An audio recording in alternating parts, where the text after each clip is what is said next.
Apakah Yesus dari Nazaret pernah menyebut nama Yahweh, 4 huruf konsonantal Ibrani yang dalam tradisi ilmiah disebut tetragrammaton, yaitu YHWH, nama pribadi Allah Israel yang muncul sekitar 6.828 kali dalam teks Masoretik Alkitab Ibrani. Selama beberapa dekade, jawaban yang paling sering kita dengar di kalangan akademik adalah kita tidak tahu.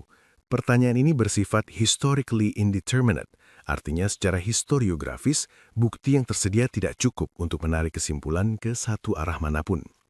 C.W.B. Han McCullough, filsuf sejarah yang karyanya Justifying Historical Descriptions, Cambridge University Press 1984, menjadi acuan standar dalam metodologi historis, mengingatkan bahwa sejarawan harus mendasarkan kesimpulannya pada explanatory scope and power, cakupan dan kekuatan penjelasan yang melampaui hipotesis pesaing. Maka hari ini kita tidak akan berspekulasi, kita akan menelusuri jejak forensik dari manuskrip kuno, fragmen Septuaginta, gulungan Laut Mati, tradisi rabinik, hingga sinagoge-sinagoge Galilea, dan membiarkan bukti-bukti itu bicara sendiri. Kita akan menguji apakah kesimpulan historically indeterminate itu benar-benar adil terhadap keseluruhan data, atau justru hanya memperhitungkan sebagian kecilnya.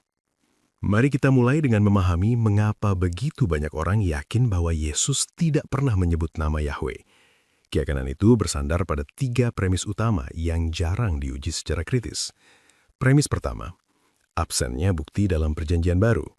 Seluruh manuskrip Yunani PB, dari papirus paling awal seperti P52 sekitar 125 Masehi yang berisi fragmen Injil Yohanes, hingga kodeks-kodeks besar abad ke-4 dan ke-5 seperti Kodeks Vatikanus dan Kodeks Sinaiticus, secara konsisten menggunakan kurios, Kyrios, yang berarti Tuhan, bukan Yahweh.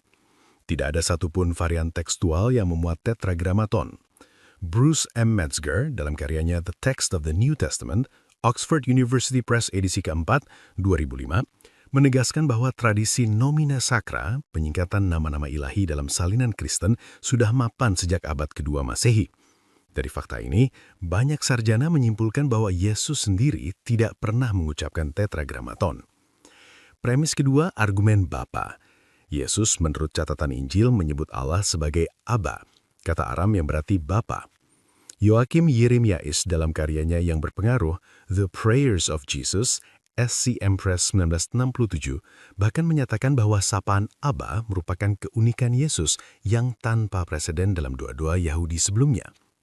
Argumen ini menyatakan bahwa sebutan Bapa menggantikan nama formal tetragrammaton. Premis ketiga, larangan tradisi Yahudi.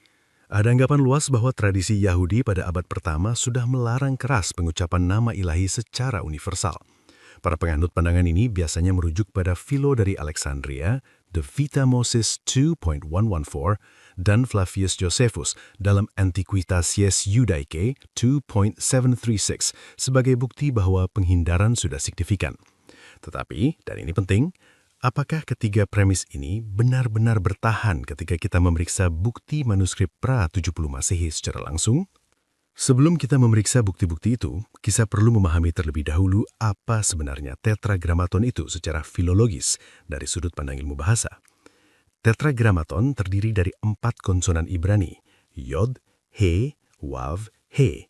Secara etimologis, mayoritas sarjana, termasuk William Foxwell Albright dalam From the Stone Age to Christianity, Johns Hopkins Press 1940, dan Frank Moore-Cross dalam Canaanite Myth and Hebrew Epic, Harvard University Press 1973, menghubungkannya dengan akar kata Ibrani haya atau hawa, yang berarti menjadi atau ada.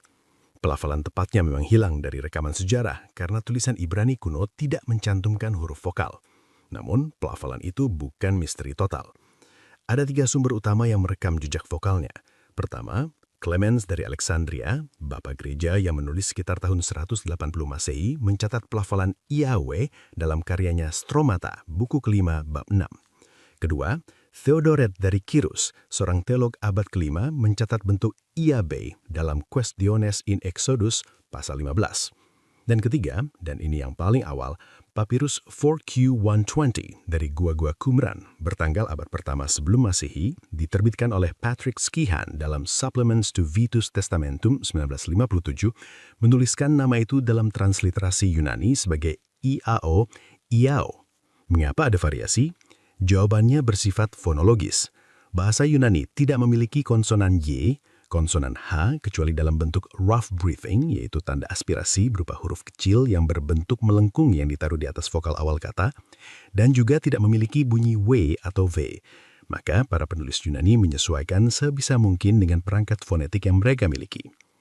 E.R. Long Henry dalam studinya Understanding the Tetragrammaton, Pronouncing Yahweh 2018, menjelaskan bahwa meskipun ada variasi penulisan, semuanya konvergen, semuanya mengarah pada rekonstruksi modern yang kita kenal, yaitu Yahweh. Sekarang kita masuk pada barang bukti pertama, dan ini mungkin yang paling konkret. Pertanyaannya, ketika Yesus berdiri di sinagoge dan membaca kitab suci, teks apa yang ada di tangannya? Bahasa apa? Dan apakah teks itu memuat nama Yahweh? Bukti literer dan arkeologis secara konsisten menunjukkan bahwa gulungan Taurat dan kitab Nabi yang dibaca di sinagoge-sinagoge Palestina pada abad pertama adalah teks berbahasa Ibrani. Tim Hegg dalam studinya Public Reading of the Scriptures in the First Century Synagogue yang diterbitkan oleh TorahResource.com menganalisis sejumlah sumber rabbinik dan menyimpulkan bahwa setiap komunitas Yahudi memiliki salinan Taurat dalam bahasa Ibrani. Tosefta Megillah pasal 3 ayat 11, sebuah kompilasi hukum Yahudi yang melengkapi Mishnah, menegaskan bahwa bahkan sinagoge yang anggotanya berbahasa foreign diwajibkan memulai dalam bahasa Ibrani dan mengakhiri dalam bahasa Ibrani ketika membaca Taurat. Andrew R. Krause dari Trinity Western University dalam artikel Luke 4 in the Context of First Century Synagogue Reading Practices yang diterbitkan dalam Journal of the Jesus Movement in its Jewish Setting, volume 7 tahun 2020, menyebut pembacaan teks sakral sebagai elemen liturgis utama di sinagoge periode Bait Kedua. Dan ini bukti fisiknya. Gulungan besar Yesaya yang diberi kode 1QISA** bertanggal sekitar 125 sebelum Masehi berdasarkan analisis paleografi dan penanggalan radiokarbon. Gulungan ini yang kini disimpan di Shrine of the Book pada Israel Museum di Yerusalem memuat tetragrammaton secara eksplisit. Museum mencatat bahwa bagian Yesaya 61 ayat 1-2 persis bagian yang menurut Lukas pasal 4 dibaca Yesus di sinagoge Nazaret memuat 3 tempat di mana tetragrammaton muncul. Ada detail paleografis yang sangat menarik. Analisis menunjukkan bahwa sang juru tulis awalnya menulis Adonai, lalu mengkoreksinya kembali menjadi Yahweh. Emmanuel Toff, editor utama publikasi Gulungan Laut Mati dalam Scribal Practices and Approaches Reflected in the Texts Found in the Judean Desert, Brill 2004, menjelaskan bahwa fenomena semacam ini menunjukkan proses dikte. Juru tulis mendengar Adonai karena teks didiktekan, tetapi mengkoreksi ke bentuk tertulis yang benar, tetragrammaton. Sekarang kita tiba pada barang bukti kedua, dan ini mungkin yang paling mengejutkan bagi banyak orang. Kita sering mendengar bahwa Septuaginta, yaitu terjemahan Alkitab Ibrani ke dalam bahasa Yunani, yang mulai diproduksi pada abad ketiga sebelum Masehi di Alexandria, Mesir, menggunakan Kyrios sebagai pengganti tetragrammaton. Dan memang, dalam salinan-salinan Septuaginta yang paling terkenal hari ini, kodeks-kodeks Kristen abad keempat dan kelima, Kyrios sudah menjadi standar. Tetapi, salinan-salinan Septuaginta tertua yang masih bertahan tidak menggunakan Kyrios. George Howard, dalam artikel terobosannya The Tetragram and the New Testament yang diterbitkan di Journal of Biblical Literature volume 96 nomor 1 tahun 1977, menunjukkan bahwa salinan-salinan Septuaginta pra-Kristen mempertahankan tetragrammaton. Emmanuel Toff memperkuat temuan ini melalui analisis langsung terhadap manuskrip-manuskrip Qumran. Dan Frank Shaw dalam disertasinya The Earliest Non-Mystical Jewish Use of IAO, University of Cincinnati 2011, bahkan berargumen bahwa penggunaan IAO masih berlangsung sampai abad kedua atau ketiga Masehi dalam konteks non-mistis. Edmund L. Gallagher dari Heritage Christian University merangkum fakta ini. Manuskrip-manuskrip Yunani yang berasal dari Qumran dan tempat lain yang jelas bersifat Yahudi juga mencakup beberapa cara merepresentasikan nama ilahi. Tidak satupun di antaranya menggunakan Kyrios, istilah yang digunakan di mana-mana dalam manuskrip Kristen kita.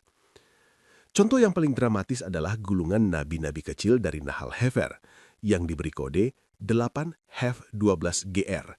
Pertama kali diterbitkan oleh Dominique Barthélemy dalam Les Devanciers d'Aquila, Bril 1963.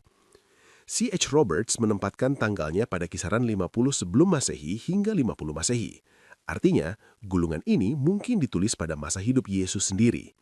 Di dalamnya, huruf Paleo Ibrani, bentuk tulisan yang jauh lebih kuno dari huruf Ibrani kuadrat standar, disisipkan langsung ke dalam teks Yunani di lebih dari 24 lokasi.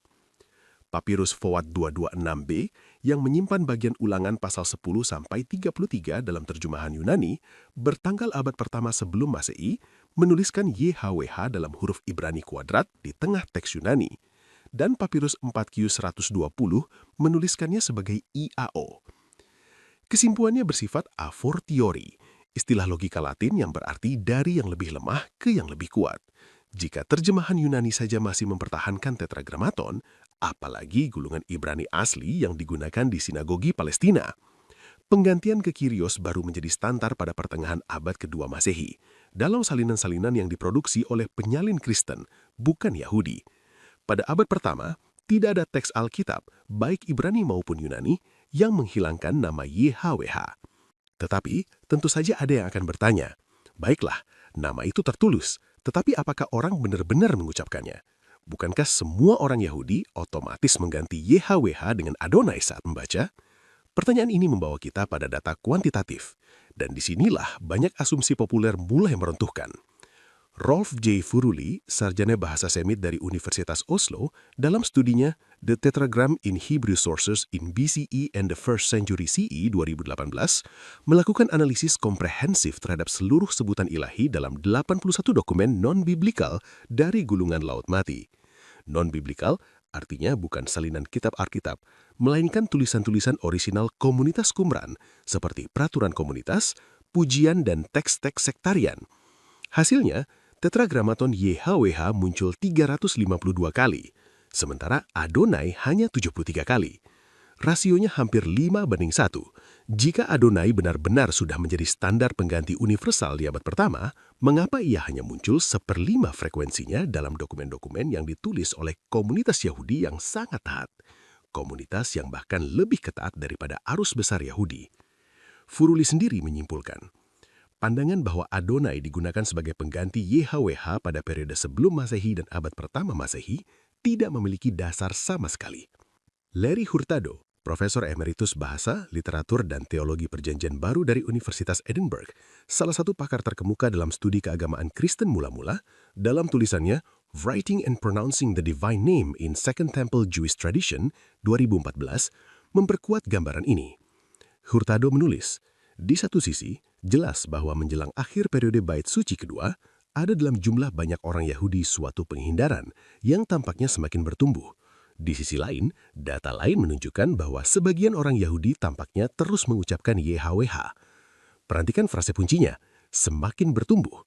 Sebuah proses yang sedang berlangsung, bukan norma yang sudah selesai. Data Furuli dan Hurtado ini membawa kita pada pertanyaan kronologis yang sangat penting. Kapan sebenarnya larangan itu menjadi norma formal?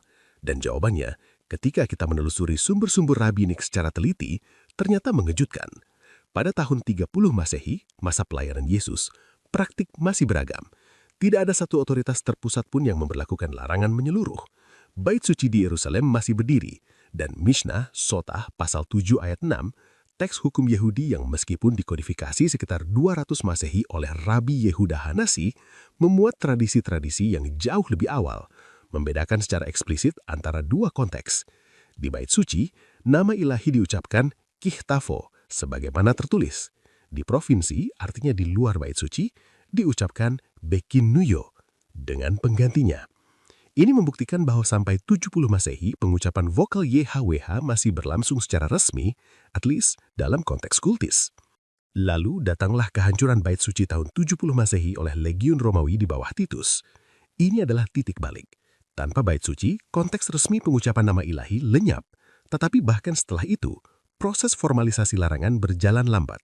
Larangan formal pertama yang tegas baru ditemukan pada peraturan Abba Shaul yang tercatat dalam Mishnah Sanhedrin pasal 10 ayat 1. Siapa yang mengucapkan nama sesuai dengan huruf-hurufnya tidak memiliki bagian dalam dunia yang akan datang. Peraturan ini bertanggal sekitar 130 Masehi, 1 abad setelah pelayanan Yesus, dan bahkan setelah ada peraturan itu, masih ada yang melanggarnya.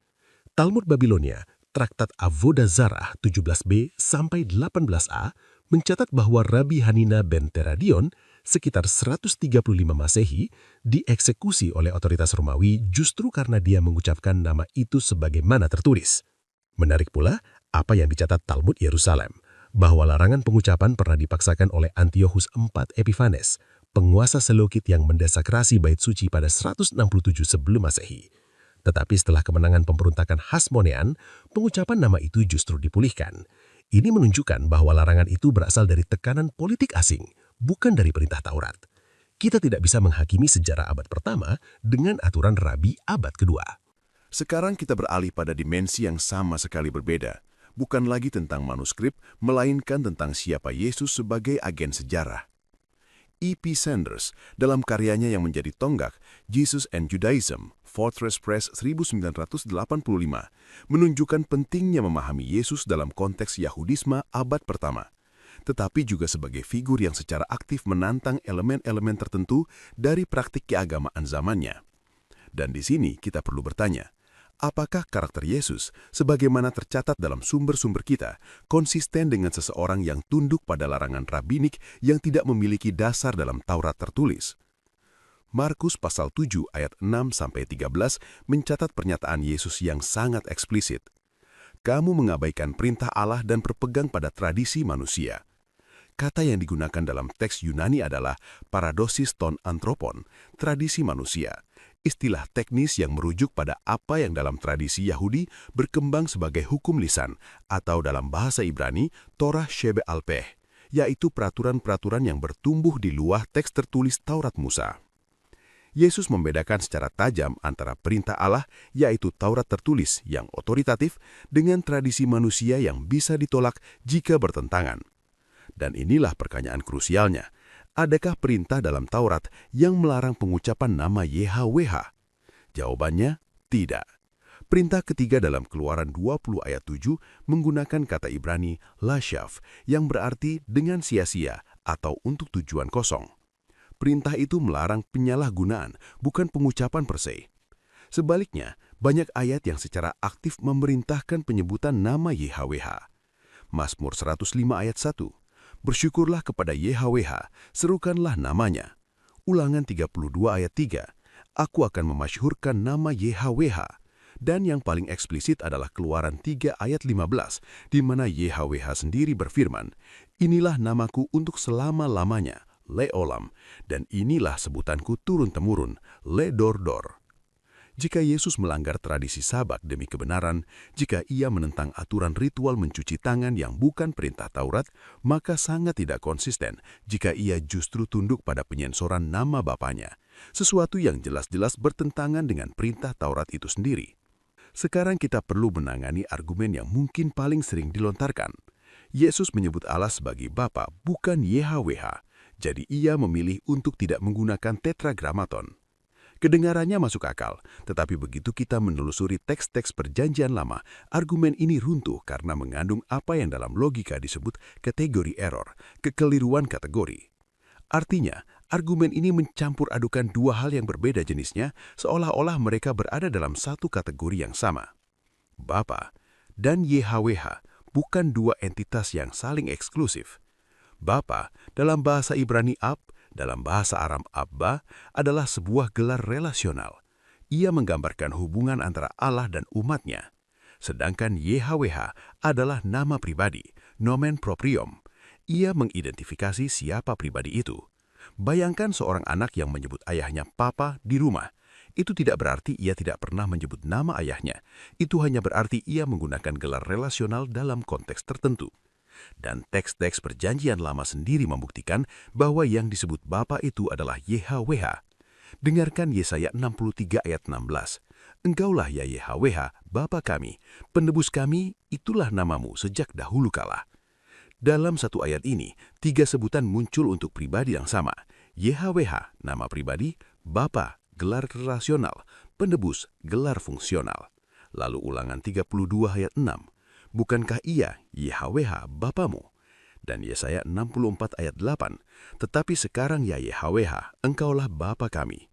J.J. Schmelzer dalam disertasi doktoralnya di Liberty University tahun 2024 yang berjudul A New Testament Theology of God as Father, Abba, menegaskan ketika Yesus dari Nazaret mengajar murid-muridnya untuk menyapa YHWH, Allah perjanjian Yahudisme sebagai Bapa, ini merupakan pelanggaran penghujatan dan keangkuhan yang layak dihukum mati bagi audiens Yahudinya, kecuali itu benar. Perhatikan, bahkan bagi Schmelzer, yang disapa Yesus sebagai Bapa itu adalah YHWH. Bagi audiens Yahudi abad pertama, menyapa Allah sebagai Bapa justru merujuk pada YHWH, bukan menggantikannya. Sekarang kita masuk pada analisis yang menyentuh tradisi skribal Ibrani, dan ini sangat teknis tetapi menentukan. Tradisi yang dimaksud disebut ketiv kere. Istilah ini berasal dari bahasa Aram. Ketiv berarti yang tertulis, dan kere berarti yang dibaca. Dalam tradisi Masoretik, yaitu tradisi para ahli teks Yahudi abad ke-6 hingga ke-10 Masehi yang membakukan teks Alkitab Ibrani, ada kasus-kasus di mana apa yang tertulis dalam naskah berbeda dengan apa yang seharusnya dibaca oleh pembaca. Immanuel Tov membahas sistem ini secara komprehensif dalam Textual Criticism of the Hebrew Bible, Fortress Press edisi ketiga 2012. Tetragrammaton adalah contoh paling terkenal dari kategori khusus yang disebut kere perpetuum, bacaan pengganti permanen. Artinya, yang tertulis dalam gulungan tetap YHWH, tetapi pembaca diarahkan untuk mengucapkan Adonai atau Tuhan. Untuk menandai ini, para Masoret menempatkan vokal-vokal kata Adonai, yaitu Shefa, Holem, dan Kametz pada konsonan YHWH. Kombinasi hibrida inilah yang kemudian secara keliru dibaca Yehovata atau Jehovah oleh penerjemah-penerjemah Eropa. Menurut Yahweh's Restoration Ministry dalam studi What is the Kere and Ketiv 2018, kesalahan ini dimulai pada abad ke-13 Masehi oleh Raimundus Martini, seorang biaraman Spanyol yang tidak memahami mekanisme kere perpetuum. 3 poin kritis perlu dicatat di sini. Pertama, sistem ketiv kere formal belum ada di zaman Yesus. Tanda vokal, nikut dalam bahasa Ibrani belum diciptakan. Gulungan yang dibaca Yesus hanya berisi konsonan tanpa petunjuk vokal sama sekali. Kedua, dalam tradisi kere perpetuum hanya ada 2 pengganti resmi untuk YHWH, yaitu Adonai dan Elohim. Yang kedua digunakan ketika YHWH berdampingan dengan Adonai untuk menghindari pengulangan. Kata Bapa, Av dalam bahasa Ibrani tidak pernah menjadi kere untuk YHWH dalam tradisi Yahudi manapun. Maka argumen bahwa Yesus menyebut Bapa sebagai pengganti tetragrammaton tidak memiliki preseden historis sama sekali. Dan ketiga, dan ini prinsip yang paling penting, kere tidak menghapus ketiv, cara baca tidak menghapus identitas tertulis. Dalam hukum Yahudi, mengganti kere untuk ketiv dalam penulisan gulungan Taurat bahkan membatalkan seluruh gulungan Taurat. Implikasinya kuat, bahkan dalam skenario paling konservatif bahwa Yesus selalu mengganti YHWH dengan Adonai atau sebutan lain ketika membaca gulungan, secara logika ketiv kere, ia tetap sedang menyebut YHWH. Entitas yang dibalik tulisan itu tidak berubah, berapapun variasi cara bacanya. Halaman 11. Lini bukti ketujuh memerlukan penjelasan tersendiri karena menyentuh dimensi teologis yuridis yang sering diabaikan dalam diskusi ini. Dalam hukum Yahudi, ada sebuah prinsip yang tercatat dalam Talmud Babilonia, Traktat Nedarim 72b dan Kiddushin 41b. Shilucho shel Adam kemoto. Utusan seseorang diperlakukan sama seperti orang itu sendiri. Istilah Ibrani untuk utusan resmi ini adalah shaliach, dari akar kata shalah, mengutus. Craig C. Kenner dalam The IVP Bible Background Commentary, New Testament, InterVarsity Press 2014 menjelaskan, hukum Yahudi mengajarkan bahwa agen seseorang adalah seperti orang itu sendiri, didukung oleh otoritas penuhnya sejauh agen itu mewakili dia dengan setia. Karl Heinrich Rengstorff dalam artikel Apostelo di Theological Dictionary of the New Testament Volume 1, Eatmans 1964, menelusuri akar konsep kerasulan Kristen justru pada institusi syariah Yahudi ini. Yesus, dalam perspektif Unitarian, yaitu pemahaman bahwa Yesus adalah Mesias dan wakil Yahweh, bukan Yahweh secara ontologis, berfungsi sebagai syariah Yahweh.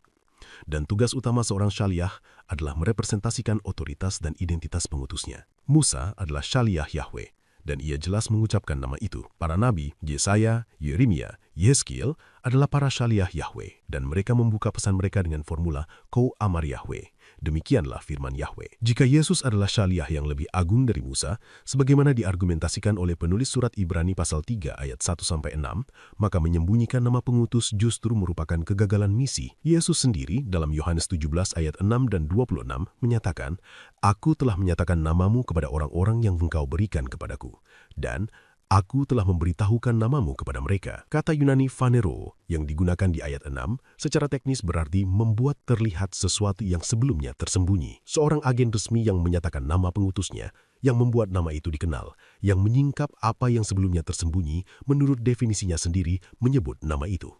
Kita sekarang tiba pada tahap paling penting dalam investigasi ini. Apa yang terjadi ketika kita menggabungkan seluruh bukti yang sudah kita telusuri dari halaman-halaman sebelumnya? Dalam metodologi historis, ini disebut cumulative case, metode konvergensi bukti. Prinsipnya berasal dari filsafat ilmu. Ketika beberapa lini bukti yang masing-masing bersifat independen, artinya tidak bergantung satu sama lain, semuanya mengarah kepada kesimpulan yang sama, maka probabilitas gabungan lebih kuat dari masing-masing lini secara individual. Richard Swinburne, filsuf dari Universitas Oxford, menerapkan metode ini secara sistematis dalam The Existence of God, Oxford University Press, edisi kedua, 2004. Dan kita memiliki 8 lini bukti independen. Lini pertama, teks sinagoge Ibrani. Yesus membaca gulungan yang memuat YHWH secara eksplisit, dikonfirmasi oleh 1QISA dan studi Hektan Krause. Lini kedua, Septuaginta Awam. Bahkan terjemahan Yunani pra-Kristen masih mempertahankan YHWH, dikonfirmasi oleh Nahel Hever, Fuad 266b, dan 4Q120. Lini ketiga, data statistik gulungan Laut Mati. Furuli menunjukkan YHWH muncul 352 kali berbanding 73 kali Adonai. Substitusi belum universal. Lini keempat, kronologi larangan. Norma absolut baru muncul 130 Masehi, 1 abad setelah Yesus, dikonfirmasi oleh Mishnah Sanhedrin dan kasus Hanina. Lini kelima, geografi Galilea. Sinaloge bersifat otonom tanpa kontrol Farisi terpusat, didukung oleh Morton Smith dalam Jesus the Magician, Harper and Row 1978, dan data Josephus. Lini keenam, profil perilaku Yesus yang konsisten menolak tradisi manusia yang bertentangan dengan Taurat, Markus 7 ayat 6-13. Lini ketujuh, prinsip syaliah. Agen menyatakan nama pengutusnya. Dan lini ke-8, teologi Bapa versus nama melalui analisis ketif kere dan teks-teks seperti Yesaya 63 ayat 16 dan teks-teks lain yang mengkonfirmasi konsistensinya. 8 lini, 8 arah data yang berbeda. Dan semuanya tanpa kecuali mengarah pada satu titik yang sama. Maka pertanyaannya sekarang bukan lagi apakah buktinya ada. Buktinya jelas ada dan banyak. Pertanyaannya sekarang adalah bagaimana kita mengklasifikasikan kekuatan bukti ini secara ilmiah. Dalam riset akademik, ungkapan seperti sangat mungkin bukanlah bahasa sehari-hari. Ia memiliki definisi teknis yang presisi. Skala IPCC, Intergovernmental Panel on Climate Change, yang telah diadopsi sebagai standar komunikasi ilmiah lintas disiplin, mendefinisikan very likely sebagai probabilitas antara 90-100% dan likely sebagai 66-100%. Dalam skala intelijensi Mercyhurst yang digunakan oleh Badan Analisis Strategis, highly likely berada pada kisaran 80% ke atas. Dalam studi IFRS, survei terhadap akademisi dan praktisi menemukan bahwa istilah highly probable rata-rata diidentikan dengan probabilitas 83%. Dalam historiografi, angka persentase memang tidak digunakan secara formal, tetapi makalah yang sudah kita sebut di awal menetapkan bahwa sebuah hipotesis dianggap terjustifikasi jika ia memiliki explanatory scope and power, cakupan dan kekuatan penjelasan yang lebih besar dari hipotesis pesaingnya. Dalam studi Yesus historis, terminologinya kurang lebih berjenjang.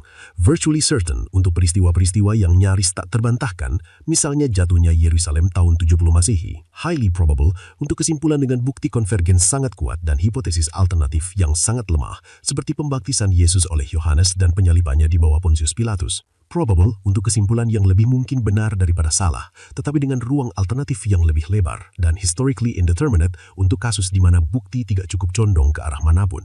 Artikel ini mengklasifikasikan probabilitas bahwa Yesus pernah menyebut nama YHWH pada level highly probable, berkisar 80-90%. Bukan virtually certain, karena kita tidak memiliki rekaman audio abad 1 atau transkrip verbatim. Seluruh bukti kita bersifat circumstantial, kontekstual, kumulatif, dan inferensial, tetapi juga bukan historically indeterminate, karena mengabaikan konvergensi 8 lini bukti independen justru kurang ketat secara metodologis daripada mengakui arah yang ditunjukkannya. Dan dengan itu, Kita tiba pada ujung investigasi ini. Mari kita letakkan seluruh bukti di atas meja untuk terakhir kalinya. Yesus hidup dalam dunia tekstual di mana nama YHWH tertulis di setiap gulungan yang ia pegang, baik gulungan Ibrani di sinagogi Galilea maupun salinan Septuaginta awal di diaspora. Ia membaca Yesaya 61, Ulangan 6, Mazmur 110, Mazmur 22, semuanya memuat tetragramaton. Ia mengajar sebelum larangan rabinik berlaku secara absolut.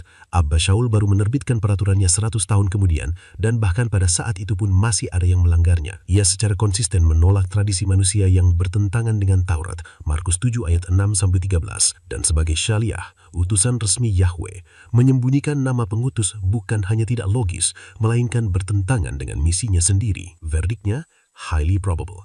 Yesus sangat mungkin pernah menyebut nama Yahweh. Saya tidak meminta Anda untuk langsung menerima kesimpulan ini. Yang saya minta jauh lebih sederhana. Periksalah buktinya sendiri. Bacalah Furuli di academia.edu.